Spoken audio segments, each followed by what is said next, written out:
El guaraní tiene encima, lastimosamente, un manto de mucha ignorancia de parte de mucha gente, ¿verdad? El desconocimiento hace que la gente asuma posturas, yo diría hasta erradas, equivocadas. En la medida que uno aprende, se posesiona la lengua, se da cuenta de la riqueza que tiene. Los lingüistas soñamos siempre con una lengua perfecta. Y cuando la lengua es perfecta, cuando menos irregularidades tiene. Te doy un ejemplo, el castellano tiene más de 10.000 verbos irregulares. No lo digo yo, lo dice la academia. El guaraní tiene 6 verbos irregulares.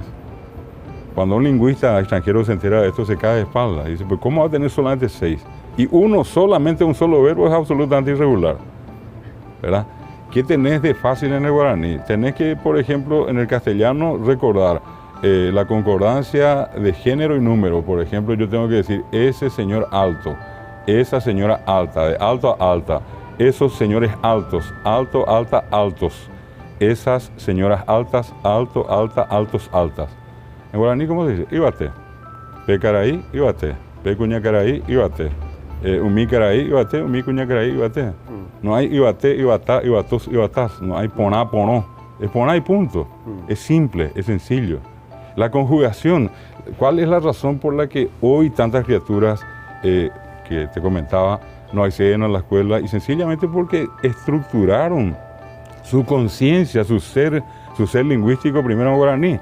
Y en el guaraní la conjugación usa prefijos.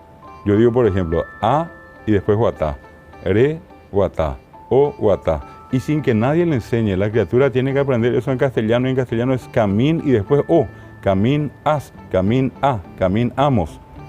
¿Cómo aprendió la criatura? Y aprendió a los golpes. Yo aprendí así, vos probablemente aprendiste así y el resto aprendió así. Pero hemos aprendido a hablar dos lenguas. En el guaraní hay preposición, no, hay posposición. Yo digo Monbirí vive. Probablemente al decirte Monbirí vive, vos ya estás diciendo desde lejos. Pero en realidad en guaraní dice Monbirí, lejos, vive desde, lejos desde decimos. Pero mentalmente somos tan hábiles que automáticamente, como ya hablamos las dos lenguas, tenemos la sintaxis de las dos lenguas, nos resulta fácil decir desde lejos. O si yo te digo ajá, ogape. Ajá, voy, oga casa PA, voy casa A, decimos guaraní. Sí, pero vos automáticamente me vas a decir, voy a casa. ¿Por qué? Porque sabes que así se dice en castellano. En el guaraní existe la construcción del genitivo, se parece al inglés. Yo digo, por ejemplo, en castellano, el hijo de Carlos. En guaraní como calora. En castellano primero está hijo y después está Carlos. Primero lo poseído, después el poseedor. En guaraní primero está el poseedor y después lo poseído. Calora calora y, calor oga y poná, calor corapitu y ya.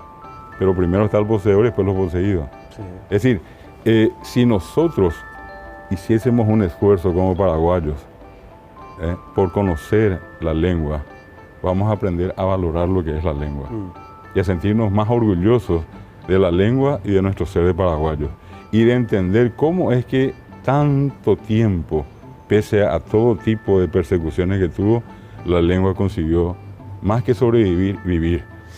A mí me contaron en la escuela que lo más grande que parió la humanidad fue el latín. Yo te pregunto dónde está el latín hoy. Claro. Y esta lengua que el embú es la que llegó, como dice la gente, a sobrepasar este milenio nuevo. Gracias, maestro, muy amable. Al contrario, un placer.